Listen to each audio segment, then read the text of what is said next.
మంచి కాలేజ్ అంటే మంచి ఫ్యాకల్టీ ఉండాలి. పెద్ద గ్రౌండ్ ఉంటే సరిపోదు, కొత్త మోడర్న్ బిల్డింగ్ ఉంటే సరిపోదు.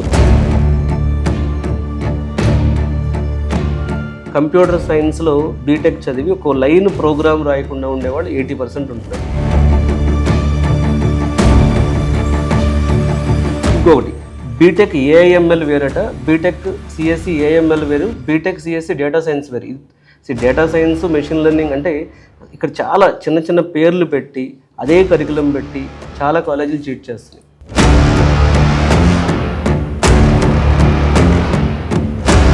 మేము IIT టైప్ అయ్యాం, ఈ IIM టైప్ అయ్యాం, ఇవన్నీ మీ దగ్గర డబ్బులు ఎక్కువ కట్టించుకునే ప్రయత్నం తప్పితే ఇంకోటి ఏమీ లేదు. సో ఆఫ్లైన్ ఎడ్యుకేషన్ అయితేనే స్కిల్స్ వస్తాయి. ఆఫ్లైన్ రోజు ఫ్యాకల్టీని చూసి క్లాసులు వింటేనే దిక్కులేదు, అలాంటిది ఆన్లైన్ ఎలా వస్తుంది?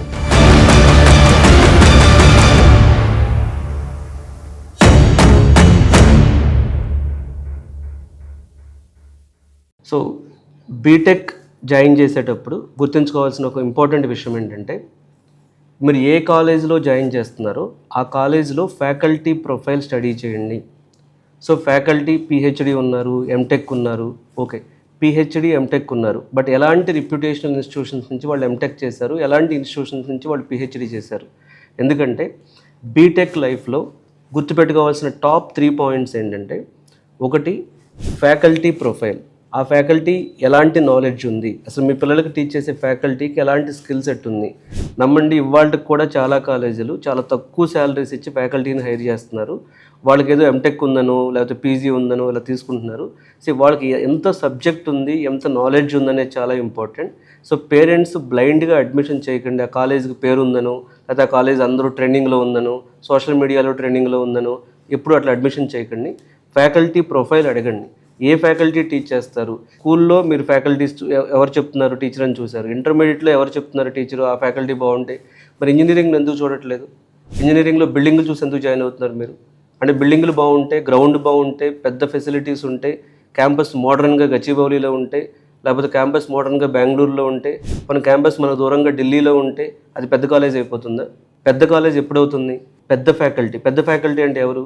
సో ఒక టాప్ అడ్వాన్స్డ్ సబ్జెక్ట్స్ మీద PhDలు చేసి, రీసెర్చ్ చేసి, ఇండస్ట్రీ అలైన్ అయిన ఈవెంట్స్లో వాళ్ళు పార్టిసిపేట్ చేసి, ఇండస్ట్రీ కొలాబరేషన్స్తో సర్టిఫికేషన్ తెచ్చుకుని, అలాంటి మంచి కాలేజ్ అంటే మంచి ఫ్యాకల్టీ ఉండాలి.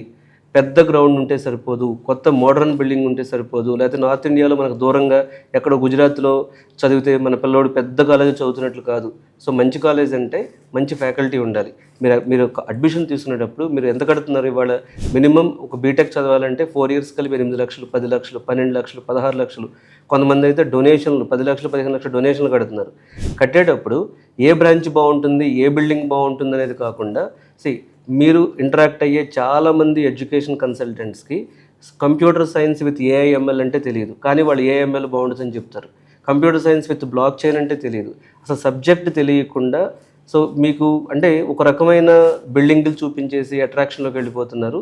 సో నేను చూసింది ఏంటంటే, బీటెక్ అయిపోయి రిప్యూటెడ్ కాలేజెస్లో బీటెక్ చదివి బేసిక్స్ రాకుండా, అంటే కంప్యూటర్ సైన్స్లో బీటెక్ చదివి ఒక లైన్ ప్రోగ్రామ్ రాయకుండా ఉండేవాళ్ళు 80% ఉంటున్నారు.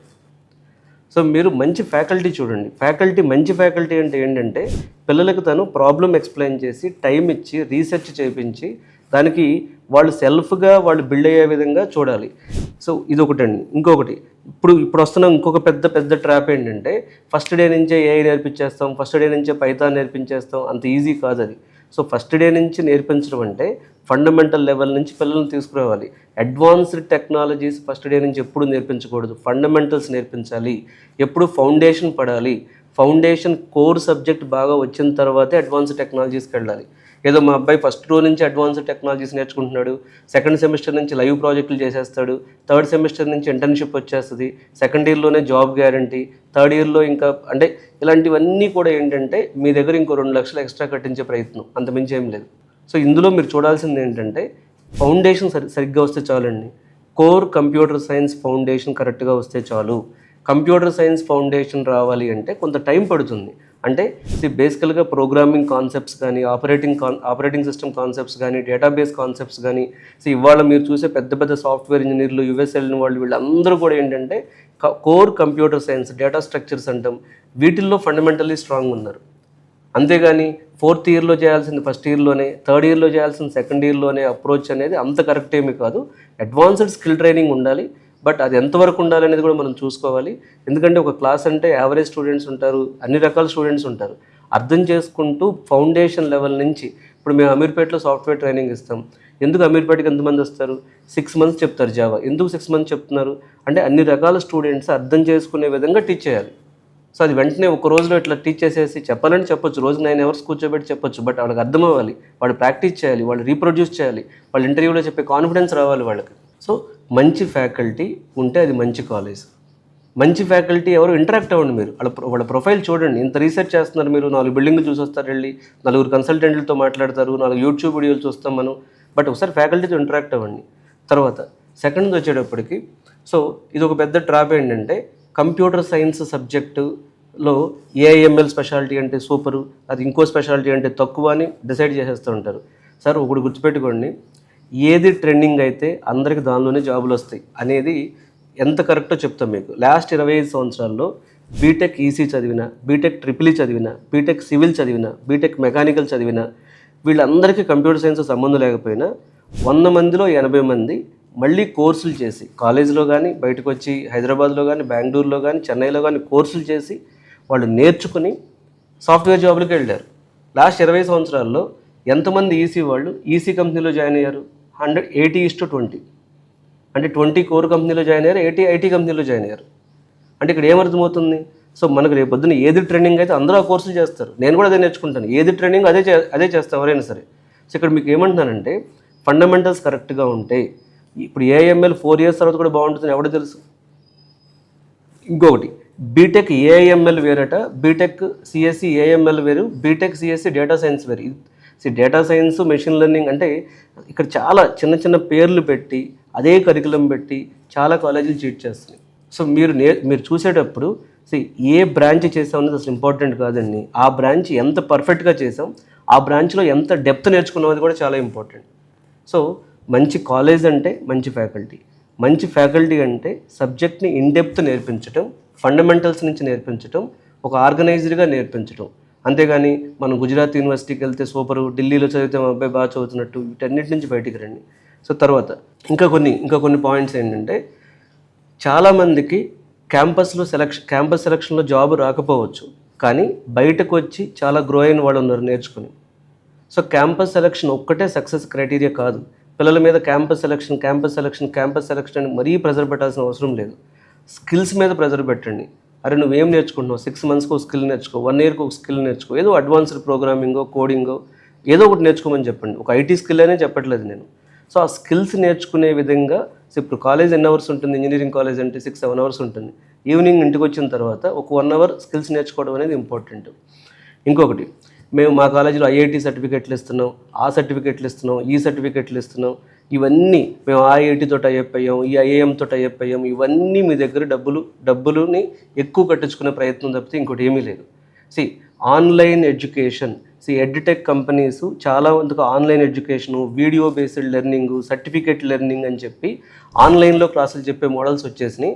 అంటే 1 year అంతా ఇక్కడ చదవాలంట, తర్వాత వెళ్ళి ఎప్పుడో 4 years తర్వాత ఒక నెల 2 నెలల్లో పలానా ఐఐటీలో మీకు ఒక ట్రైనింగ్ ఉంటుంది, ఈలోపు ఆన్లైన్లో మీ క్లాసులు చెప్తారు. సో అట్లా మీరు ఐఐటీ ఎడ్యుకేషన్ మీకు వచ్చేస్తుంది. అంత క్రేజ్ అవ్వాల్సిన అవసరం లేదు. చూడండి, ఐఐటీలో సీట్ రావాలంటే జేఈ అడ్వాన్స్డ్ అని చెప్పి ఒక ఎగ్జామ్ ఉంటుంది. జేఈ మెయిన్స్లో క్వాలిఫై అయిన వాళ్ళకి ఇది ఉంటుంది, ఇది అందరికీ తెలుసు మీ అందరికీ. జేఈ అడ్వాన్స్డ్లో ర్యాంక్ వచ్చిన వాళ్ళు ఐఐటీస్కి వెళ్ళి ఆఫ్లైన్లో జాయిన్ అవుతారు. 17,000 సీట్లు ఎన్నో ఉన్నాయి, 18,000 అనుకుంటే సంవత్సరం పెరిగిన వాటితో కలిపి. అలా మాత్రమే ఐఐటీకి వెళ్తారు. ఎప్పుడు కూడా ఆఫ్లైన్ ఎడ్యుకేషన్ అనేది చాలా ఇంపార్టెంట్ అండి. బీటెక్ స్టూడెంట్ అంటే ఏజ్ ఎంత ఉంటుంది? 18 ఏళ్ళ నుంచి 21-22 ఏళ్ళ మధ్యలో ఉంటాడు. 18 నుంచి 21 ఏళ్ళ మధ్యలో స్టూడెంట్కి ఆన్లైన్ ఎడ్యుకేషన్ అని చెప్పి ఐఐటీ క్లాసులు చెప్పిస్తే ఏం నాలెడ్జ్ వస్తుంది? ఎంతమందికి వస్తుంది? ఓకే, కొంతమందికి రావచ్చునే, కాదనట్లేదు, పూర్తిగా వ్యతిరేకించట్లేదు. కాకపోతే పిల్లలకి ఎప్పుడు కూడా ఆఫ్లైన్ ఎడ్యుకేషన్ ఇవ్వండి. ఆన్లైన్ ఎడ్యుకేషన్ ఎప్పుడు ఇవ్వాలి ఆన్లైన్ ఎడ్యుకేషన్? ఇప్పుడు నేను ఐటీలో 17 ఏళ్ళు వర్క్ చేశాను, కొత్త సబ్జెక్ట్ ఏదో వచ్చింది నేర్చుకోవాలి, నేను మళ్ళీ కోచింగ్ సెంటర్కి వెళ్ళట్లేదు, I can learn online. But ఇప్పుడు 18 ఇయర్స్ నుంచి 21 ఇయర్స్లో ఉన్న వాళ్ళకి సో ఎక్కడో గచ్చిబౌలిలో క్యాంపస్ పెట్టి, అసలు క్యాంపస్ లైఫ్ లేని ఇంజనీరింగ్ కాలేజ్ ఎందుకండి? First of all campus life ఉండాలి, క్యాంపస్కి దూరంగా వద్దు. అంటే సాఫ్ట్వేర్ కంపెనీనే బీటెక్ లాగా చేసే మోడల్స్కి ఖచ్చితంగా వ్యతిరేకించండి. Offline education has value. So offline education అయితేనే స్కిల్స్ వస్తాయి. ఆఫ్లైన్ రోజు ఫ్యాకల్టీని చూసి క్లాసులు వింటేనే దిక్కులేదు, అలాంటిది ఆన్లైన్లో ఎలా వస్తుంది? సో మన యావరేజ్ స్టూడెంట్స్ కూడా గమనించుకుంటూ వెళ్ళాలి. అందరూ మెరిట్లే ఉంటారు కదా, అందరూ టాపర్సే ఉంటారు కదా. తర్వాత ఇంకొక పాయింట్ ఏంటంటే ఇంటర్మీడియట్లో ర్యాంకులు ఇంటర్మీడియట్ మార్క్స్ 970, 980, 990 వచ్చినంత మాత్రాన వీళ్ళు రేపొద్దున వెళ్ళిపోయి స్కిల్స్ డే 1 నుంచి నేర్చుకుంటారని ఏం లేదండి. సో మార్కులు వేరు, స్కిల్స్ వేరు. మార్కులకి స్కిల్స్కి చాలా తేడా ఉంది. ఇది మీరు 4 రోజులు ఇంజనీరింగ్ కాలేజ్కి వెళ్తే అర్థమైపోతుంది. సో మార్క్స్ వచ్చిన వాళ్ళకి స్కిల్స్కి నేర్చుకునే వాళ్ళకి చాలా డిఫరెన్స్ ఉంటుంది. మార్క్స్ వచ్చిన ప్రతి ఒక్కడికి స్కిల్స్ రావాలని ఏమీ లేదు. సో కాబట్టి ఫస్ట్ ఆ స్కిల్స్ మైండ్ సెట్ని ఇంప్రూవ్ చేయండి చాలు. సో మా అబ్బాయికి మార్కులు వచ్చినాయి, మేము టాప్ కాలేజీలో జాయిన్ చేస్తాం. టాప్ కాలేజ్ అంటే ఆ స్కిల్స్ని ప్రాక్టికల్గా నేర్పించుకోగలగటం అంతే. అది ఖచ్చితంగా అక్కడ ఉన్న ప్రొఫెసర్స్ చేయగలుగుతారు. సో ఇలా చాలా పాయింట్స్ ఉంటాయండి. అంటే ఇంజనీరింగ్ సెలెక్ట్ చేసుకోవడం అంటే so BTech, computer science, AML, ఈ కాలేజ్ బిల్డింగ్లు బాగున్నాయి, ఈ కాలేజ్ గ్రౌండ్ బాగుంది, లేకపోతే ఢిల్లీలో ఉంది, బెంగళూరులో ఉందని బ్లైండ్గా వెళ్ళిపోకండి. మీకు రిఫర్ చేసే చాలామందికి కనీసం కంప్యూటర్ సైన్స్లో ఏ సబ్జెక్ట్స్ ఉంటాయి, ఏఐఎంఎల్ అంటే ఏంటి, డేటా సైన్స్ అంటే ఏంటి, బ్లాక్ చైన్ అంటే ఏంటి, ఐఓటీ అంటే ఏంటి, సైబర్ సెక్యూరిటీ అంటే ఏంటి, దీనికి ఈసీకి ట్రిపుల్ఈకి డిఫరెన్సెస్ ఏంటి, అసలు అక్కడ ఏం సబ్జెక్ట్స్ కవర్ అవుతాయి, సర్టిఫికేషన్స్ అంటే ఏంటి, ఇవేమీ తెలియదు వాళ్ళకి. సో ఇది ఒక పెద్ద నేను అనుకున్నది ఏంటి అంటే, నాకు తెలుసు అని కాదు, బట్ మీరు ఒక 4-5 సార్లు కొన్ని అనాలిసిస్ చేసుకోవాలి ప్రాపర్గా. ఒక బీటెక్ అడ్మిషన్ ఇస్తున్నామంటే మీనింగ్ ఏంటండి? ఇంకా ఫన్నీ థింగ్స్ చెప్తాను చూడండి. నేను ఒక ఇంజనీరింగ్ కాలేజ్లో హైదరాబాద్లో ఈ సంవత్సరం 1000 మంది పాస్ అవుట్ అయితే 500 మందికి జాబ్ రాలేదు, కానీ ఆ కాలేజ్కి డొనేషన్ కడుతున్నారు. ఏవో రీసెర్చ్ చేయక్కర్లేదు. ఈ సంవత్సరం అసలు ఫైనల్ ఇయర్ మీ దగ్గర ఫైనల్ ఇయర్ బయటకు వచ్చింది ఎంతమందికి ప్లేస్మెంట్స్ వచ్చినాయి? ఓకే, 1000 మంది బయటకు వచ్చారు, 500 మందికే ప్లేస్మెంట్స్ వచ్చినాయి. ఇంకా 500 మందికి ఎందుకు రాలేదు? దానిలో ఒక 100 మంది యూఎస్ వెళ్తారు అనుకుందాం మనం, మిగతా 400 మెంబర్స్కి ఎందుకు ప్లేస్మెంట్ రాలేదు? అదే కాలేజ్ అలాగే డొనేషన్లు కట్టారు. సో ప్లస్ ఎన్ని ఐటీ కంపెనీలు అందులో మళ్ళీ ఎప్పుడు ఆఫర్ లెటర్ ఇస్తున్నారు వాళ్ళు, చాలా పాయింట్స్ ఉంటాయండి. సో ఇక్కడ నేను చెప్పాలనుకున్నది ఏంటంటే, బీటెక్ కాలేజ్ సెలక్షన్ అనేది, బీటెక్ బ్రాంచ్ సెలక్షన్ అనేది ఖచ్చితంగా కొంత రీసెర్చ్ చేయాల్సిన విషయం. మీలో ఇంకా ఫర్దర్గా ఏమైనా డౌట్స్ ఉంటే సో మేము ఇట్లా బీటెక్ జాయిన్ అయ్యే వాళ్ళకి ఫ్రీ కెరీర్ గైడెన్స్ సెషన్స్ అనేవి కండక్ట్ చేస్తున్నాం. సో మీరు ఈ వీడియో డిస్క్రిప్షన్లో ఇచ్చిన నెంబర్కి కాల్ చేసి అపాయింట్మెంట్ తీసుకోవచ్చు. సో తీసుకుని హైదరాబాద్లో అమీర్పేటలో మా ఆఫీస్ ఉంటుంది. సో వచ్చి మీరు కలిసి అసలు ఎలాంటి బ్రాంచెస్ ఉంటాయి, సో ఏ బ్రాంచ్లో ఎలా ఉంటుంది, ప్రొఫెసర్స్ ఎలా ఉన్నారు, అసలు మనం ఎట్లా ఆలోచించాలనే క్లారిఫికేషన్స్ అనేవి సో రెగ్యులర్గా చేస్తున్నాం మేము. మీరు కూడా గైడెన్స్ కావాలనుకుంటే కాల్ చేయండి. Thank you.